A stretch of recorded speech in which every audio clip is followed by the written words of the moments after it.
অনুমতিটা লাগবে আমাদের ইন্ডিয়া গিয়ে খেলতে। তো সেই অনুমতিটা দেওয়ার ক্ষেত্রে তখন গভর্নমেন্টের 4টা ডিপার্টমেন্ট আইন, ক্রিয়া, তথ্য এবং পররাষ্ট্র এই 4টা মন্ত্রণালয় সিদ্ধান্ত নিল এবং তাদের গোয়েন্দা রিপোর্টের ভিত্তিতে তারা সিদ্ধান্ত নিল যে বাংলাদেশ টিমের ক্রিকেট খেলতে যাওয়া উচিত হবে না ভারতে, কিন্তু আমরা বিশ্বকাপ খেলতে চাই এবং সেটা হতে হবে শ্রীলঙ্কায়, যেটা অতীতে হয়েছে। তো এই সমস্ত সমাধানগুলি বা সমস্যাগুলির সমাধানে হস্তক্ষেপ করেছে। আমি বলবো যে সরকার তাদের দায়িত্ব পালন করেছে। আপনারা জানেন বাংলাদেশে সামনে একটা নির্বাচন আছে এবং ওখানে একটা নির্বাচন চলছে।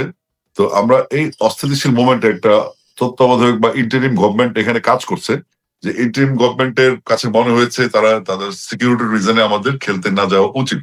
সেক্ষেত্রে গভর্নমেন্ট স্বপ্রণোদিত হয়ে প্রথমে আইপিএল এর সম্প্রচার বন্ধ করেছে, তারপরে গিয়ে আমাদের খেলোয়াড়দের নিরাপত্তা, আমাদের যারা জার্নালিস্ট যাবেন, যারা আমাদের দর্শক শ্রোতা যাবেন, তাদের নিরাপত্তা ইস্যুতে সরকার সিদ্ধান্ত নিয়েছে যে কোনো অপ্রীতিকর ঘটনা এড়ানোর জন্য আমরা ভারতে খেলতে যাবো না, আমাদের বিকল্প ভেন্যু লাগবে। তো সেটা নিয়ে আইসিসির সাথে আমাদের চিঠি চালাচালি হয়েছে, আমরা আইসিসি কে বোঝানোর চেষ্টা করেছি।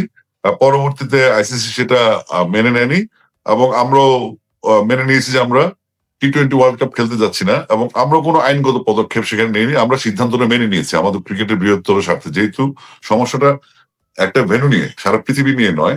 তো সেক্ষেত্রে আমরা এটার কোনো আরবিট্রেশন যাওয়ার কোনো প্ল্যান আমরা করিনি এবং সিদ্ধান্তও নেইনি।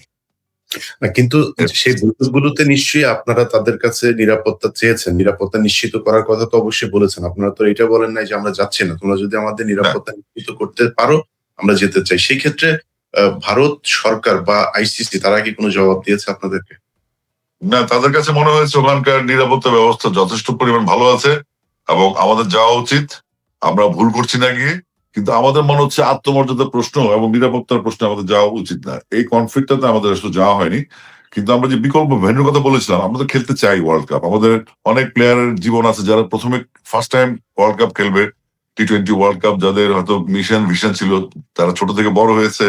এই খেলোয়াড়দের স্বপ্ন থাকে যে ওয়ার্ল্ড কাপ খেলবো, বড় আসলে ক্রিকেট খেলবো, নিজেকে মেলে ধরবো, নিজের পারফরমেন্স দেখাবো। তো সেখানে সেই দিক থেকে বিবেচনা করে আমরা আসলে খেলতে চাইছিলাম ওয়ার্ল্ড কাপটা। এবং এটা তো একটা ইভেন্ট, এই ইভেন্ট গুলো 2 বছর পর পর অনেক রকম ইভেন্ট হয়, টি-20 ওয়ার্ল্ড কাপটা সেরকম একটা ইভেন্ট। তো সেই ইভেন্টের জন্য আমাদের প্লেয়ারদেরকে যদি বাই চান্স কোন রকম স্যাবোটাজ হয়ে যায়, হতে পারে, এটা হয়, আমরা বাংলাদেশে নিরাপদ না, ওখান থেকে মানুষজন সেখানে মেরে আবার ওখানে চলে যায়। এবং ভারতে প্রচুর পরিমাণে পতিত সরকারের একটা অনেক লোকজন সেখানে আছে যারা হিংস্রতা জন্য মোটামুটি প্রমাণিত হয়ে তারা হিংস্র, এবং তাদের কাছে আমাদের ওখানে যাওয়াটা নিরাপদ না। এবং আমার 3টা খেলাই কলকাতায়, কলকাতা থাকার কারণে আমরা আসলে স্বাভাবিকভাবে আমাদের প্লেয়ারদের নিরাপত্তা ইস্যুতে আমাদের যেমন ভিসার একটা সমস্যা, সাংবাদিকদের অ্যাক্রিডিটেশন একটা সমস্যা, তো দর্শকদের ভিসা সমস্যা। তো এত বড় একটা কন্টিনজেন্টে অনেকগুলো সমস্যা এত দ্রুত সমস্যা দূর করা সম্ভব না। এইসব ক্ষেত্রে সরকার সিদ্ধান্ত নিয়েছে। বাট আমরা সবসময় প্রস্তুত ছিলাম, আমরা যদি কালকেও যদি বলে আমরা শ্রীলঙ্কা খেলবো, আমাদের ভেন্যু শ্রীলঙ্কা দিয়েছে, আমরা কালকেও খেলতে প্রস্তুত, সেক্ষেত্রে আমাদের কোনো না নেই। এরপর থেকে কি কোনো চাপে আছেন? যেটা বলা হচ্ছিল বিভিন্ন বলা হচ্ছিল যে আপনারা এই ক্রিকেটকে ধ্বংস করে দিয়েছেন, আপনাদের বোর্ডের কিছু কিছু পরিচালক এবং প্রেসিডেন্ট যিনি আছেন সবার বিরুদ্ধেই নানান ধরনের অভিযোগ হচ্ছিল। এই বিষয়গুলো নিয়ে কোনো চাপে আছেন কিনা? না, চাপ না। আমরা আসলে যখন আজকে বোর্ডের বয়স প্রায় 100 দিন প্লাস, আমরা দায়িত্ব নেওয়ার পর থেকে আমরা বিভিন্ন রকম চাপে পড়েছি, এবং সেই চাপগুলো কেন আসছে, সেই চাপগুলি কারা তৈরি করছে এবং কি উদ্দেশ্যে চাপগুলি তৈরি করছে, সেগুলো আমরা মোটামুটি আমরা একটা কনক্লুশনে এসছি যে এই কারণে তারা আমাদেরকে ডিস্টার্ব করছে বা আমরা ডিস্টার্ব হচ্ছি। কিন্তু বাংলাদেশের ক্রিকেট ধ্বংস হওয়ার মতো কোনো ইস্যুতে নেই, কারণ আপনারা জানেন গত 53 বছর বাংলাদেশের ক্রিকেটের সমৃদ্ধি কিন্তু আসছে 2006-7 সালের পর থেকে। মানে এর এক পর্যন্ত কিন্তু আমাদের প্লেয়ার ওই রকম ফ্যাসিলিটিস পেত না। আইসিসি ওয়ার্ল্ড কাপ চ্যাম্পিয়ন হওয়ার পরে আমাদের ওইরকম ট্যুর ছিল না। তো আমাদের ভবিষ্যতে অস্ট্রেলিয়া, ওয়েস্ট ইন্ডিজ, পাকিস্তানের মতো দলগুলো বাংলাদেশে আসবে, অনেকেই প্রচার করার চেষ্টা করেছিল তাদের। এখানে তো আসলে এজেন্টেরও কিছু ইস্যু থাকে। মনে করেন আমরা দেশপ্রেমিক বা মানুষ হিসেবে আমাদেরকে পরিচয় দিতে পছন্দ করি, আমাদের খেলোয়াড় দেশপ্রেমিক হিসেবে তাদেরকে পরিচয় দিতে পছন্দ করে। কিন্তু এর মধ্যে এমন কিছু লোকজন ঢুকে গেছে যারা হয়তো অন্য একটা দেশের পারপাস সার্ভ করে, বা আমাদের এখানে অসন্তোষ তৈরি করার জন্য, ঝামেলা তৈরি করার জন্য তারা বিভিন্ন রকম কল্পকাহিনী তৈরি করে এবং এবং তাদের একটা মতামত প্রকাশ্যেই প্রকাশ করছে, যেটার কোনো মানে রাগ ঢাক না রেখেই তারা কথাগুলি বলছে। তো আমাদের কাজের ক্ষেত্রে এগুলো খুব হ্যান্ডিয়ারেন্স হয়ে যাচ্ছে রীতিমতো। কেন? আমরা যেই কাজটা করার জন্য বিসিবিতে এসেছি সেটা হচ্ছে বাংলাদেশের ট্রিপল সেঞ্চুরি ভিশন। আমাদের বোর্ডের সিদ্ধান্ত যেটা হচ্ছে, প্রথম হচ্ছে 100% ট্রাস্ট, বিশ্বাসটা স্থাপন করতে হবে আমাদের।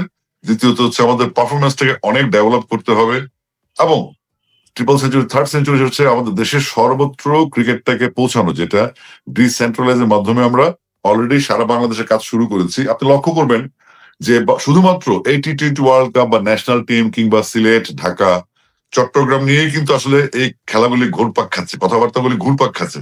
অথচ আমাদের ক্রিকেটের মূল যে ভিত্তি সেটা হচ্ছে আমাদের ঢাকা লিগ, জেলা লিগ, এবং আমাদের বিভিন্ন বয়স ভিত্তিক টুর্নামেন্ট, তারপর আমাদের টাইগার ক্রিকেট বা টাইগার ক্রিকেট 20 থেকে 23-এর যে টুর্নামেন্ট গুলি, সেগুলোর কোনো ফোকাস কিন্তু আপনারা কোনো পত্রিকা বা কোনো ম্যাগাজিনে বা কোনো অনলাইন প্ল্যাটফর্মে পাবেন না। তারা শুধুমাত্র ঢাকা স্টেডিয়াম কেন্দ্রিক নিউজ বা বড় বড় ফ্লাড লাইটের ঝলমলে আলো যে আসরগুলি হয়, তো এটা তো আসলে মূল ক্রিকেট না। এই যে এখন বাংলাদেশে চলছে আপনার অনূর্ধ্ব 18 ফাইনাল রাউন্ড কক্সবাজারে, অনূর্ধ্ব 16 ফাইনাল রাউন্ড চলছে, অনূর্ধ্ব 14 জোনাল রাউন্ড চলছে, এবং অচিরে শুরু হচ্ছে অনূর্ধ্ব 12। শুরু হবে মাদ্রাসা ক্রিকেট, শুরু হবে ইংলিশ মিডিয়াম ক্রিকেট, শুরু হবে ছিন্নমূল এবং সুবিধা বঞ্চিত শিশুদেরকে নিয়ে ক্রিকেট, যেটা আমরা চাচ্ছি পুরো ক্রিকেটটাকে আমাদের শিশুদের মধ্যে, আমাদের আপকামিং জেনারেশনের মধ্যে ছড়িয়ে দিতে, যেটার কারণে তাদের মনে একটা ডিসিপ্লিনের জন্ম দিবে, যে ডিসিপ্লিনটা হচ্ছে বেসিক্যালি ক্রিকেটের মূল স্তম্ভ। এই ডিসিপ্লিনটা সে প্লেয়ার হতে পারুক বা না পারুক, একটা ভবিষ্যতে যখন সে দাঁড়াবে, একটা জায়গায় দাঁড়াবে, তখন ডিসিপ্লিনটা তার জীবনে কাজ করবে, যেটা ক্রিকেট খেলা শুধুমাত্র একটা খেলা না, এটার ভিতরে অনেক কিছু আছে যেটা আপনার জীবনকে গড়তে সুবিধা দিবে। যেমন আমি প্লেয়ার ছিলাম, আমি প্লেয়ার হতে পারিনি, কিন্তু আমি ক্রিকেট মাঠে যে ডিসিপ্লিনটা, সেটা আমার ব্যক্তি জীবনে কাজে লেগেছে। তো আমরা চাচ্ছি যে আমাদের সোসাইটিতে যে কিশোর গ্যাং কালচার কিংবা প্রচুর ড্রাগ এডিক্ট বা 83 লক্ষ ড্রাগ এডিক্ট আমাদের বাংলাদেশে আছে, তো এই জিনিসগুলো থেকে আমাদের নতুন প্রজন্মকে বা তরুণ প্রজন্মকে বের করে নিয়ে আসার টেন্ডেন্সিতে আমাদের এই ক্রিকেট প্রোগ্রামগুলি করা, যেখানে আপনার সারা দেশে খেলাধুলা হবে, বাচ্চারা তাদের গার্ডিয়ান সহ মাঠে যাবে, তারা অন্যান্য পথ যেগুলো ভালো না সেখান থেকে তারা ফেরত আসবে এবং মাঠে মনোযোগ দিবে। আপনি জানেন যে ডিসিপ্লিনটা হচ্ছে ক্রিকেটের মূল ভিত্তি, এবং সেই ডিসিপ্লিনটা থেকে আমরা নজর দিচ্ছি। আর যে বিশ্বাসযোগ্যতা বা প্রবলেম গুলো বলছেন, বাংলাদেশের প্রথম সারির পত্রিকা যেগুলা, মনে করেন দৈনিক প্রথম আলো পত্রিকা যদি বুলবুলের কার্টুন নিয়ে, বুলবুলের কার্টুন তৈরি করে, আমার BC president Aminul Islam বুলবুলের cartoon তৈরি করে তারা নিউজ ছেপেছে, উনি ওয়ান ওয়ে টিকিট নিয়ে অস্ট্রেলিয়া চলে গেছেন, বাংলাদেশে হায় হায় অবস্থা। ডেইলি সান নামে একটা পত্রিকা আছে, ইংলিশ পত্রিকা, জাতীয় দৈনিক, তারা তো রীতিমতো ডিক্লারেশন দিয়েছে গভীর রাতে আমিনুল ইসলাম বুলবুল ওয়ান ওয়ে টিকিট নিয়ে চলে গেছে। আবার কয়েকদিন আগে দেখলাম আপনার, এটা সব নাম গন্ধহীন চ্যানেল এগুলি, যেগুলো কোনো ভিত্তি আমরা খুঁজে পাই না, সেখানে বলা হচ্ছে আমিনুল ইসলাম বুলবুল বিপিএল এ ম্যাচ গড়াপেটায় জড়িত। তো এই ধরনের ভুয়া নিউজ গুলা বা বিভ্রান্তিকর নিউজ গুলো মানুষের মনে কিন্তু একটা ভাবান্তর সৃষ্টি করে, মানুষের মনে নেগেটিভিটি তৈরি করে। তো আমরা যেটা চাচ্ছি সেটা হচ্ছে ক্রিকেটটাকে এগিয়ে নিতে, কিন্তু ক্রিকেটের আশেপাশে আনুষঙ্গিক যে ডিস্টারবেন্স গুলো আছে, সেগুলো আমাদের কাজকে ডিস্টার্ব করছে, ভবিষ্যতে ক্রিকেটকে এগিয়ে নিয়ে যাওয়ার জন্য একটা প্রতিবন্ধকতা সৃষ্টি করছে। এই জন্য আমাদের বিভিন্ন রকম সিদ্ধান্ত নিতে হচ্ছে, এবং আমরা এগুলো ফেস করার চেষ্টা করছি। আপনি জানেন, আমাদের ক্রিকেটটা যখন আমরা বোর্ডের দায়িত্ব নেওয়ার পর থেকে, আমরা গত 17 বছর যে বোর্ডটা চলেছিল, সেই বোর্ডের অনেক রকম অনিয়ম, ত্রুটি, দুর্নীতি আমরা আমাদের সামনে আস্তে আস্তে আসছে, যেগুলো আমরা আস্তে আস্তে প্রকাশ করবো, সেগুলো ফাইলগুলি আস্তে আস্তে আমাদের কাছে আসছে। তো আমরা বিশ্বাস করি এবং বুঝে গেছি যে গত 17 বছর যে বোর্ডগুলো ছিল, সেই বোর্ডের বৈধতা। আচ্ছা ভাই, এটা কি একটু মোটা দাগে কি একটু বলা যায় যে মানে কি কি বিষয়গুলো নিয়ে? আমরা শুনেছি যে আপনাদের এখানে নাকি ডাব কিনতে পাওয়া যায় 18,000 টাকা দিয়ে, তারপরে অনেক কিছু শুনেছি। মানে একটু মোটা দাগে কিছু বিষয় বলা যায় যেগুলো আপনারা অলরেডি, যেমন আমি 2-3টা বিষয় আমার মাথায় এসেছে, আমি শুনেছি গল্পে। আমাদের অডিট টিমের যখন বসে, অডিট টিম তো আমার কাজ না, আমার কাজ হচ্ছে ক্রিকেট ডেভেলপমেন্ট এবং এজ গ্রুপ। তো আমাদের কানে এসছে বাংলাদেশে একটা নর্মাল খেলা, যেখানে আমাদের লোকাল প্লেয়াররা খেলবে তাদের টুর্নামেন্টে, সেখানে একটা ম্যাচে বিগত দিনগুলোয় 80,000 টাকার ডাব কিনা হয়েছে একটা ম্যাচে। তো একটা ম্যাচে যদি 22 জন প্লেয়ার খেলে, তাদের টিম স্কোয়াড থাকবে সর্বোচ্চ 30 জনের, তো সেখানে 80,000 টাকার ডাব কিভাবে খায়, সেটা একটা প্রশ্নবিদ্ধ। তো আমাদের নাজমুল ইসলাম ভাই কিন্তু ওই কথাটাই বোঝানোর চেষ্টা করেছেন, পরবর্তীতে যেটাকে অপব্যাখ্যা দেওয়া হয়েছে। তারপরে মনে করেন ছোটখাটো ইস্যুগুলো বলি, যে বড়গুলো যেহেতু অথেন্টিক হতে হবে, দলিল দালিলিক থাকতে হবে। যেমন মাইক্রোবাস ভাড়া, আমাদের মাইক্রোবাসের বিশাল বহর আছে, যেটা বিসিবির কাজ করে। সেখানে দীর্ঘদিন ধরে একটা সিন্ডিকেট কাজ করছে। আপনি যদি নওগাঁ থেকে নাটোর যান, যে মাইক্রোবাসের ভাড়াটা হওয়া উচিত 5,000, 5,500, 6,000 টাকা, সেই মাইক্রোবাসের ভাড়াটা ধরা হচ্ছে 16,000, 16,500 টাকা। তো এটা একটা টাকার একটা আহ, দুর্নীতির মচ্ছব, যেটা আমরা বলতে পারি। তো এই ধরনের ছোট ছোট কিছু এক্সাম্পল আপনাকে দিলাম। পরবর্তীতে এই মাটির ইস্যু আসবে বা টিকিটিং এর ইস্যু আসবে, বা আমাদের 17 বছরে বিসিবির ভিতরে থাকা যেই পুরোনো লোকগুলো আছে, আমরা একটা বোর্ড মিটিং করতে পারি না, মুহূর্তের মধ্যে খবরটা বাইরে চলে যায়। এমনকি আমাদের বোর্ডের বাইরে গিয়ে পিছন দিক দিয়ে দেখতে হয় কেউ শুনছে কিনা, সাউন্ড প্রুফ, তারপরেও আপনাদের এই সন্দেহ থাকে। তো অর্থাৎ আমরা শুরু থেকেই এমন একটা চ্যালেঞ্জের মধ্যে আছে, যেটা হচ্ছে আমাদেরকে তারা এই বোর্ডে থাকতে দিচ্ছে না বা থাকতে দিচ্ছে না কেন জানেন? সেটা হচ্ছে অতীতের যে ঘটনাগুলো সেগুলো ধামাচাপা দেওয়ার জন্য এই বোর্ডটা তাদের জন্য খুব হুমকি স্বরূপ হয়ে গেছে। এই বোর্ডটা না থাকলে অতীতের ঘটনাগুলো ধামাচাপা দেওয়া যাবে, এবং তারা সেই চেষ্টাও করেছে। এবং আর মোটা দাগে যদি বলেন, অতীতে যে ফ্যাসিস্ট ছিল তাদেরকে পুনর্বাসন করার জন্য আমাদের বর্তমানের যে বৈষম্য বিরোধী আন্দোলন হয়েছে, বিপ্লবটা হয়েছে, এবং বাংলাদেশের নতুন বাংলাদেশের যে সম্ভাবনা নিয়ে ইন্টারিম সরকার গঠন করে চলছে, সেখানে আমাদের ক্রিকেটটাকে ডিস্টার্ব করার জন্য বা আমাদের এই বোর্ডটাকে সরিয়ে ফেলার জন্য আপনারা বিভিন্ন কমেন্ট শুনেছেন। কেউ বলছে অবৈধ, কেউ বলছে ক্ষমতায় আসলে এই বোর্ড নতুন করে গঠন করা হবে। এগুলো কোনো ভিত্তি আসলে আমরা খুঁজে পাইনি। কারণ একটা ইলেকটেড বডি যখন কাজ শুরু করে, তখন বাইরে থেকে 25 জন ডিরেক্টর কাজ করছেন, একজন রিজাইন করেছেন তার ব্যক্তিগত কারণ দেখে, তার বাবার অসুস্থতা দেখে, বাকি 24 জনই কাজ করছেন। তো সে সমস্ত কথাবার্তাগুলোকে মিডিয়াতে যেভাবে আসে এবং তারা যেভাবে দাম্ভিকতার সাথে কথা বলে, তো তাদের যে অতীতের ভূমিকা এবং 24 জুলাইয়ের বিপ্লব পরবর্তী সময়ে যেই ঘটনাগুলি আমাদের সামনে আসছে, যে ফ্যাসিস্টদেরকে পুনর্বাসন করা এবং তাদেরকে নিয়ে নতুন ভাবে মডেল তৈরি করা, তাদের পুরনো কাজগুলোকে ধামাচাপা দেওয়ার জন্য রানিং কিছু লোকজন তাদেরকে প্যাট্রোনাইজ করছে, তাদেরকে বিক্ষুব্ধ করছে বা তাদেরকে উস্কানি দিচ্ছে, এবং মিডিয়াকে ফলস ইনফরমেশন দিচ্ছে, মিডিয়াকে যা তা বলে যাচ্ছে, সেগুলো নিয়ে একটা ধোঁয়াশা তৈরি হচ্ছে। তো সব মিলিয়ে ক্রিকেট বোর্ড সিদ্ধান্ত নিচ্ছে যে আমাদের আসলে এখন যে কাজগুলি করা যাবে, সেটা হচ্ছে প্রথম হচ্ছে জুয়া থেকে ক্রিকেটকে সুরক্ষা করা, এক নাম্বার। দুই হচ্ছে উচ্চমানের পারফরমেন্স নিশ্চিত করা আমাদের প্লেয়ারদের, সংগঠকদের, কোচদের, স্কোরারদের, আম্পায়ারদের, যারা সংযুক্ত গ্রাউন্ডস এর, ফ্যাসিলিটিস এর, লজিস্টিক্স এর। তারপর সংযোগ গড়ে তুলতে হবে আপনার পুরো জেলা টু জেলা, উপজেলা থেকে সব খেলোয়াড়রা যেখানে খেলতে চায় একাডেমি গুলা, সেখানে তাদেরকে মূল হারমোনিতে নিয়ে আসা কেন্দ্রীয়, এবং তাদের এই লোকাল যে খেলাগুলি হয় সেগুলাকে সেন্ট্রালি যেন মনিটর করা যায়, প্যাট্রোনাইজ করা যায়, সেই লক্ষ্যে কাজ করা। আর বিসিবি কে 4 নাম্বার, বিসিবি কে একটা বিশ্বমানের প্রতিষ্ঠান হিসেবে তৈরি করার জন্য আমরা কাজ করছি। আপনারা জানেন আমাদের প্রেসিডেন্ট আমরুল ইসলাম বুলবুল দীর্ঘদিন তিনি আইসিসি তে বিভিন্ন পর্যায়ে চাকরি করেছেন, বিভিন্ন দেশে ক্রিকেট ডেভেলপমেন্টে তিনি কাজ করেছেন এবং তিনি সফল হয়েছেন।